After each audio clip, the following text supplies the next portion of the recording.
जय हिंद दोस्तों। ताइए दोस्तों, आप सभी का फिर से एक नए वीडियो पर स्वागत है। चलिए दोस्तों, आज हम आप लोगों को फिर से बताने वाले हैं हिंदी का वायरल पेपर। जी हाँ दोस्तों, समय बहुत कम बचा हुआ है और 17 फरवरी को आप सभी का फाइनल पेपर है हिंदी का। ठीक है, तो 17 फरवरी का जो 100% वायरल पेपर है आप लोग करके जाइए एक बार। ठीक है, क्योंकि यहीं से सारा क्वेश्चन लड़ेगा, चाहे प्रथम पाली के स्टूडेंट हैं, द्वितीय पाली के स्टूडेंट हैं, दोनों स्टूडेंट के लिए ये काफी जरूरी है। पेपर आपको पूरा का पूरा कर लेना है, 100% एग्जाम में लड़ेगा, इसका गारंटी है। आप इससे पहले हिंदी में कुछ भी नहीं पढ़े हैं, कोई दिक्कत नहीं है। ये पूरा का पूरा ओरिजिनल पेपर जो 100% लड़ने वाला है, ये जरूर करके जाएं, क्योंकि 17 फरवरी को यहीं से सारा क्वेश्चन लड़ेगा। ठीक है, तो एकदम ओरिजिनल पेपर है भाई, चुपके से ये सारा का सारा क्वेश्चन कर लें और एक भी क्वेश्चन नहीं छोड़ना है। 1 से 100 तक ऑब्जेक्टिव पूरा आपको क्या करना है, देख लेना है एक बार। ठीक है, बढ़िया से, और आप अपने एग्जाम में OMR शीट में बढ़िया से भर के आएंगे। ठीक है, जैसा कि आप देख रहे हैं सारा कुछ दिया गया है आपके सामने। मातृभाषा हिंदी का है, विषय कोड जो है सेट कोड B दिया गया है। ठीक है, और विषय कोड हमारा 101 हो जाएगा। तो चलिए हम लोग आगे बढ़ते हैं और आगे पूरे क्वेश्चन को जल्दबाजी में करेंगे, क्योंकि समय बहुत ही कम बचा हुआ है और कम समय में आपको पूरा ये वायरल पेपर करके जल्दी से चुपके से जाना है। ठीक है, तो चलिए दोस्तों हम आगे बढ़ते हैं और क्वेश्चन को देखेंगे। दोस्तों, क्वेश्चन नंबर 51 में क्या रहा है कि मानवीय विभीषिका का चित्रण करने वाली कविता कौन है? जल्दी से बताइए, मानवीय विभीषिका का चित्रण करने वाली कौन है? आपके सामने ऑप्शन दिया गया है, सही आंसर हो जाएगा हिरोशिमा। क्या हो जाएगा सही आंसर? हिरोशिमा, ऑप्शन A याद रखेंगे। अगला कह रहा है कि एक वृक्ष की हत्या शीर्षक कविता में कौन हमेशा चौकन्ना रहता है? तो आप सभी को पता होना चाहिए, एक वृक्ष की हत्या में वृक्ष जो है हमेशा चौकन्ना रहता है। ठीक है, चलिए आगे बढ़ते हैं हम लोग, जल्दी से फास्ट में करेंगे दोस्तों, समय कम है और एग्जाम हॉल में घुसने से पहले ये पूरा का पूरा क्वेश्चन आप मॉर्निंग में देख रहे हो या दोपहर में देख रहे हैं, जब भी देख रहे हैं पूरा का पूरा देख कर जाइएगा। कह रहा है घूमता आईना शीर्षक से स्तंभ लेखन किसने किया था? ठीक है, घूमता आईना शीर्षक से स्तंभ लेखन किसने किया था? तो दोस्तों आप सभी को पता होना चाहिए, वीरेंद्र डंगवाल। ठीक है, आंसर आपको याद रखना है, वीरेंद्र डंगवाल। अगला कह रहा है कवित्री और नामिका के अनुसार चौखटे में क्या नहीं अटता है? तो आप सभी को पता होना चाहिए कि चौखटों में जो है ये अपना क नहीं अटता है। क्या नहीं अटता है? क नहीं अटता है। ठीक है, आइए अगला क्वेश्चन हम लोग देखेंगे। क्वेश्चन नंबर हो जाएगा आपके सामने 55। कह रहा है कवि जीवनानंद दास किसका हंस बनना चाहते हैं? तो कवि जीवनानंद दास जो है किशोरी का हंस बनना चाहते हैं। दोस्तों 1 से 50 तक हमने पिछले वाले वीडियो में बता दिया था। ठीक है, और ये वीडियो देखने से पहले 1 से लेकर 50 तक जो बताए हैं पिछले वीडियो में, वो जरूर देख लीजिएगा। ठीक है, चलिए आगे बढ़ते हैं और आगे का क्वेश्चन देखेंगे। दोस्तों क्वेश्चन नंबर 56 में दिया गया है कि रेनर मारिया रिल्के की काव्य शैली कैसी है? तो रेनर मारिया रिल्के की जो काव्य शैली है आप सभी को पता होना चाहिए, गीतात्मक है। ऑप्शन हमारा क्या हो जाएगा? C हो जाएगा। अगला कह रहा है कि हिंदी कविता में प्रयोगवाद का सूत्रपात किसने दिया था? तो आप सभी को पता होना चाहिए, हिंदी कविता में जो है अज्ञेय जी ने, हीरानंद सच्चिदानंद वात्स्यायन अज्ञेय इसका पूरा नाम है, तो ऑप्शन C हो जाएगा। अगला क्वेश्चन देखिएगा, क्वेश्चन नंबर दिया गया है 58 में कि सिखों के 5वें गुरु कौन है? तो आप सभी को याद रखना है, सिखों के 5वें गुरु गुरु अर्जुन देव हैं और 10वें गुरु आपके गुरु गोविंद सिंह हैं। ठीक है, अगला क्वेश्चन है कि मथुरा और वृंदावन पर धावा किसने डाला था? तो मथुरा और वृंदावन पर धावा जो है नादिर शाह के सिपाहियों ने डाला था। ऑप्शन हमारा क्या हो जाएगा दोस्तों? D हो जाएगा। सही ढंग से जल्दी से पूरा का पूरा क्वेश्चन देख कर जाइए, 100% लड़ने वाला क्वेश्चन 17 फरवरी का। ठीक है, 17 फरवरी का जो है ये एकदम 100% वायरल पेपर जरूर करके जाइए। आइए दोस्तों, इसी के साथ हम लोग आगे बढ़ते हैं और आगे का क्वेश्चन सॉल्व करेंगे। क्वेश्चन नंबर 60 में दिया गया है कि रसखान जो है किस छंद में सिद्ध थे? तो आप सभी को याद रखना है, सवैया में जो है ये सिद्ध थे। ठीक है, अगला क्वेश्चन देखिएगा, क्वेश्चन नंबर 61 में दिया गया है कि निम्न में कौन द्विगु समास का उदाहरण है? तो द्विगु समास का उदाहरण देखिए, द्विगु का मतलब होता है जिसमें संख्या का बोध हो। ठीक है, तो नवरत्न में संख्या है 9 होता है, चौराहा में 4 होता है, त्रिलोक में 3 होता है, आशातीत हो जाएगा हमारा सही आंसर, जो कि द्विगु समास का उदाहरण नहीं है। अगला क्वेश्चन में देखिएगा कि लड़ाई शब्द में कौन प्रत्यय है? प्रत्यय जो है उच्चारण के अंत में आता है, तो जिसे हम लोग लड़ाई बोलते हैं, तो लड़ाई आई आ रहा है अंत में, तो आई हमारा सही आंसर हो जाएगा। ठीक है, देखिए आगे का क्वेश्चन दिया गया है कि झूला शब्द में प्रत्यय है, फिर प्रत्यय आ गया, तो प्रत्यय में आपको उसी तरह से निकालना है जो उच्चारण के अंत में आता है। झूला, तो आ रहा है, झूला आ रहा है, तो हमारा ऑप्शन क्या हो जाएगा? B हो जाएगा। क्लियर है ना? चलिए आगे बढ़ते हैं और आगे का क्वेश्चन सॉल्व करेंगे। क्वेश्चन नंबर 64 में कह रहा है कि 10 हाथ जगह में कौन विशेषण हो जाएगा? तो आप सभी याद रखेंगे, 10 हाथ जगह में हमारा निश्चित क्या हो जाएगा? परिमाण बोधक हो जाएगा। 10 में देखिए ये संख्या है और ये परिमाण का बोध कराता है, इसलिए हमारा निश्चित परिमाण बोधक संख्या हो जाएगा।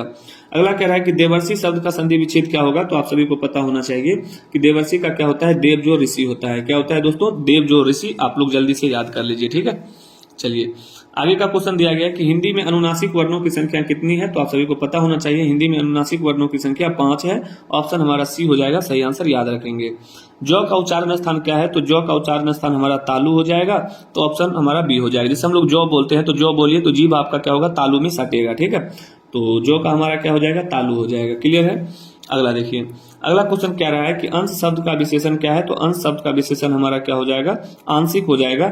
इसमें आंशिक ये गलत है, ये आंशिक सही है, तो हमारा आंशिक ऑप्शन नंबर बी जो है बिल्कुल एकदम 110% सही है। ठीक है, चलिए दोस्तों इसी के साथ हम लोग आगे बढ़ेंगे और आगे का क्वेश्चन जल्दी से कर लेते हैं।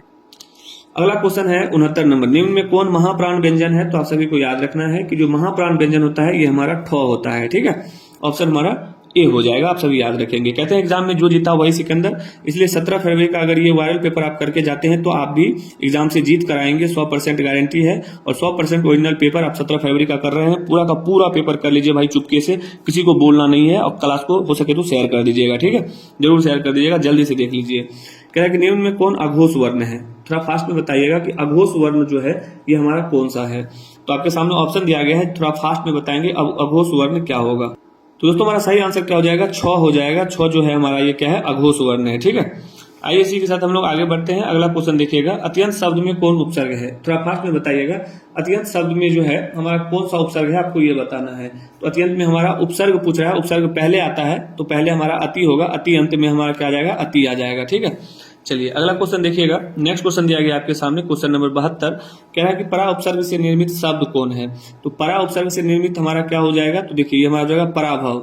ठीक है, क्योंकि उपसर्ग इसमें हमारा परा आ रहा है पहले, तो ये हमारा पराभव हो जाएगा। सजावट शब्द में प्रत्यय क्या है, प्रत्यय हम जानते हैं कि अंत में जो लगता है वो हमारा होता है। तो यहाँ पर देख सकते हैं कि जो दिया गया है सजावट में, तो सजावट में जो हमारा हो जाएगा सजावट, सजावट आवट हो जाएगा, क्या हो जाएगा, आवट हो जाएगा, ऑप्शन नंबर डी हो जाएगा। ठीक है, आइए दोस्तों आगे बढ़ते हैं और आगे का क्वेश्चन सॉल्व करेंगे। दोस्तों क्वेश्चन नंबर 74 में दिया गया है कि खिलाड़ी शब्द में प्रत्यय है, तो आप देख सकते हैं फिर से प्रत्यय आ गया। तो उसी प्रकार जैसे खिलाड़ी, तो अंत में क्या आ रहा है, उच्चारण में आरी आ रहा है, तो आरी हमारा क्या होगा, ऑप्शन सी सही आंसर हो जाएगा, याद रखेंगे। लड़ाका शब्द में कौन प्रत्यय है, फिर से प्रत्यय आ गया। तो लड़ाका शब्द में देखिए अंत में आता है लड़ाका, आका, तो आका आ रहा है, तो हमारा ऑप्शन बी जो है सही आंसर हो जाएगा, आप सभी याद रखेंगे। ठीक है, आइए इसी के साथ हम लोग आगे बढ़ते हैं और आगे का क्वेश्चन देखिएगा। कह रहा है कि जो लोग परिश्रम करते हैं और उन्हें सफलता मिलती है, अवश्य मिलेगी, तो किस वाक्य का उदाहरण है। तो इसमें देख सकते हैं कि दो वाक्य दिया गया है, एक परिश्रम है और एक सफलता है, तो दो वाक्य है, तो ये मिश्र वाक्य हो जाएगा, क्या हो जाएगा, मिश्र वाक्य हो जाएगा, ऑप्शन सी याद रखेंगे। ठीक है, चलिए अगला कह रहा है असहायों की सहायता करने वाले आप सर्वत्र प्रतिष्ठित हैं, इस पदबंध का उदाहरण क्या है। थोड़ा फास्ट में बताएंगे, तो इसका जो सही आंसर हो जाएगा वो सर्वनाम पदबंध हो जाएगा, क्या हो जाएगा, सर्वनाम पदबंध, ऑप्शन नंबर बी हो जाएगा। ठीक है, आइए आगे बढ़ते हैं हम लोग। कह रहा है कि निम्नलिखित में शुद्ध वाक्य कौन है, तो निम्नलिखित में शुद्ध वाक्य इसमें से आपको ढूंढना है। सही आंसर आपको याद रखना है, चरखा चलाना चाहिए, क्या हो जाएगा, चरखा चलाना चाहिए, ऑप्शन हमारा क्या हो जाएगा, सी हो जाएगा। क्लियर है ना, आइए आगे बढ़ते हैं और इसी के साथ हम लोग आगे का क्वेश्चन सॉल्व करेंगे। दोस्तों क्वेश्चन नंबर 79 में दिया गया है कि निम्न में कौन वाक्य भाववाचक का उदाहरण है। थोड़ा फास्ट में करेंगे, तो कौन भाववाचक का जो है उदाहरण है, जल्दी बताइए। तो भाववाचक का उदाहरण हमारा क्या हो जाएगा कि राधिका से सोया नहीं जाता। ठीक है, ऑप्शन सी हो जाएगा। अग्नि का पर्यायवाची शब्द क्या होता है, सभी को पता होना चाहिए, धूमकेतु होता है, क्या होता है, धूमकेतु, ऑप्शन ए याद रखेंगे। ठीक है, आ जाइए आगे का क्वेश्चन देखते हैं कि भारत सौभाग्य नामक नाटक के नाटककार कौन है। भारत सौभाग्य नामक नाटक के नाटककार कौन है, तो आपके सामने ऑप्शन दिया गया है, सही आंसर क्या हो जाएगा, बद्री नारायण चौधरी प्रेमगढ़। ठीक है, अगला क्या रहा है क्वेश्चन देखिएगा। क्वेश्चन नंबर दिया गया है 82 में, आचार्य हजारी प्रसाद द्विवेदी को उनकी किस रचना पर साहित्य अकादमी पुरस्कार प्राप्त हुआ था। तो आप सभी को याद रखना है आलोक पर्व पर, किस पर, आलोक पर्व पर, ऑप्शन नंबर सी हमारा सही आंसर हो जाएगा। आइए हम लोग आगे बढ़ते हैं और आगे का क्वेश्चन देखेंगे। दोस्तों अगर आपको भी पूरे 50 में 50 ऑब्जेक्टिव सही करना है, तो 17 फरवरी का जो अभी हम पेपर आपको वायरल पेपर करा रहे हैं 17 फरवरी का, ये पूरा पेपर जरूर करके जाइए। 100% आप भी ये ओरिजिनल पेपर करने के बाद 50 में 50 करके आएंगे, ये मेरा गारंटी है। ठीक है, आइए अगला क्वेश्चन दिया गया है कि टकसाल शब्द का अर्थ क्या होता है। तो टकसाल का अर्थ होता है कि जहां सिक्के ढलते हैं। ठीक है, ऑप्शन बी आप लोगों को याद रखना है। आइए इसी के साथ हम लोग आगे बढ़ते हैं। अगला क्वेश्चन देखिएगा, जल्दी में आप लोग पूरा क्वेश्चन एग्जाम हॉल में घुसने से पहले कर लीजिए। कह रहा है कि किसे बाबा साहब के नाम से पुकारा जाता है। तो आप सभी को पता होगा, बच्चा बच्चा जानते हैं कि बाबा साहब के नाम से भीमराव अंबेडकर जी को पुकारा जाता है। ठीक है, आइए अगला क्वेश्चन दिया गया है दोस्तों, क्वेश्चन नंबर है 85। इसमें क्या रहा है कि सेन साहब की कितनी लड़कियां थी। तो आप सभी जानते हैं सेन साहब की 5 लड़कियां थी, 5 लड़कियां सुशील थी। स्थापत्य की उत्तर भारत की एक विशेष शैली को क्या कहते हैं। तो आप सभी को पता होना चाहिए, इसे कहते हैं नागर शैली। तो दोस्तों ऑप्शन बी आप सभी याद रखेंगे, मजा आ जाएगा। आइए हम लोग आगे का क्वेश्चन सॉल्व करते हैं। अगला क्वेश्चन दिया गया है 87 नंबर में कि बहादुर शीर्षक कहानी में कौन अपने शरीर की मालिश बहादुर से कराता था। तो आप सभी जानते हैं निर्मला का जो बेटा है, ठीक है, लेखक की जो पत्नी है निर्मला, उसका बेटा किशोर, ठीक है, किशोर जो है बहादुर से मालिश कराता था। टेनिसन किस भाषा के कवि हैं? तो आप सभी को पता होना चाहिए, जो टेनिसन है ये किस भाषा के कवि हैं? तो अंग्रेजी भाषा के कवि थे। ऑप्शन आपका क्या हो जाएगा? सी हो जाएगा, ठीक है। आइए दोस्तों आगे बढ़ते हैं। अगला क्वेश्चन देखिएगा, कह रहा है हिंदुस्तानी डांस म्यूजिक नामक स्कूल किसका था?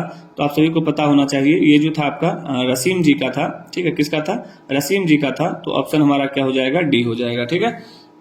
चलिए आगे का क्वेश्चन देखते हैं। अगला क्वेश्चन दिया गया है कि कितने साल की अवस्था में पंडित बिरजू महाराज की शादी हुई थी? तो दोस्तों आप सभी को पता होना चाहिए 18 साल की उम्र में जो है इनकी शादी हुई थी। तो ऑप्शन नंबर हमारा क्या हो जाएगा? सी हो जाएगा, आप सभी याद रखेंगे, ठीक है। अगला क्वेश्चन दिया गया है कि गधा का पर्यायवाची क्या होता है? तो आपको पता होना चाहिए, गधा का पर्यायवाची वैशाख नंदन होता है दोस्तों। ऑप्शन सी याद रखेंगे। आइए हम लोग आगे बढ़ते हैं। क्वेश्चन नंबर 92 में कह रहा है कि राधा गई होगी किस काल का उदाहरण है? तो जल्दी से बताइएगा कि राधा गई होगी किस काल का उदाहरण है? तो भूतकाल का उदाहरण है, ठीक है। ऑप्शन सी आप सभी याद रखेंगे। आइए आगे का क्वेश्चन देखते हैं। अगला क्वेश्चन कह रहा है कि जानने की इच्छा के लिए एक शब्द क्या है? तो जानने की इच्छा के लिए एक शब्द में कहेंगे कि जिज्ञासा है, ठीक है। अगला क्वेश्चन देखिएगा, क्वेश्चन नंबर हो जाएगा आपके सामने 94, ठीक है। इसमें कह रहा है कि जो देने के योग्य हैं उसके लिए एक शब्द क्या होगा? तो आप सभी याद रखेंगे, दे हो जाएगा। खून पसीना एक करना मुहावरे का अर्थ क्या होता है? कठिन परिश्रम करना दोस्तों, याद रखेंगे। ऑप्शन सी हमारा एकदम सही आंसर हो जाएगा। आइए इसी के साथ हम लोग आगे बढ़ते हैं और आगे का क्वेश्चन देखेंगे। दोस्तों क्वेश्चन नंबर 96 में कह रहा है कि अपना उल्लू सीधा करना मुहावरे का अर्थ क्या है? तो अपना उल्लू सीधा करना मुहावरे का अर्थ क्या होता है? अपना काम निकालना दोस्तों। ऑप्शन ए याद रखेंगे। कह रहा है कि डिबिया शब्द का बहुवचन क्या हो जाएगा? तो डिबिया शब्द का बहुवचन आपका डिबियां हो जाएगा, बहुत सारी डिबियां, यानी कि ऑप्शन नंबर डी आप सभी याद रखना है, ठीक है। अगला क्वेश्चन दिया गया है कि शोकग्रस्त शब्द में कौन समास है? दोस्तों याद रखेंगे, शोकग्रस्त शब्द जो दिया गया है, ठीक है, इसमें हमारा तत्पुरुष समास हो जाएगा। ऑप्शन नंबर बी जो है एकदम सही आंसर हो जाएगा। अगला क्वेश्चन में कह रहा है कि निम्नलिखित में कौन जो है, निम्नलिखित में कौन शब्द अपादान तत्पुरुष समास का उदाहरण है? जल्दी से बताइएगा, निम्नलिखित में से कौन जो है अपादान तत्पुरुष समास का उदाहरण है? तो ये क्या हो जाएगा? गिरह कट हो जाएगा।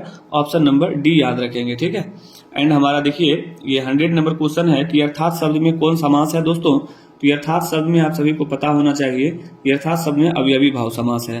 तो दोस्तों इस प्रकार से हमने 1 से लेकर 100 तक ऑब्जेक्टिव क्वेश्चन कंप्लीट कर दिया है। पूरा का पूरा क्वेश्चन कर लीजिए। एग्जाम हॉल में जाने से पहले 17 फरवरी का एकदम भाई ओरिजिनल पेपर 100% वायरल पेपर करा रहे हैं। प्रथम पाली वाले जितने भी स्टूडेंट हैं पूरा का पूरा 1 से 100 तक पूरा क्वेश्चन कर लें, कहीं भी दिक्कत नहीं होगा, ये मेरा गारंटी है, ठीक है। तो दोस्तों उम्मीद करते हैं आप लोग समझ गए होंगे। बाकी आगे का वीडियो आपको अगले वीडियो में मिल जाएगा, ठीक है। तब तक के लिए हम लोग मिलते हैं नेक्स्ट वीडियो में। तब तक के लिए जय हिंद, जय भारत, वंदे मातरम।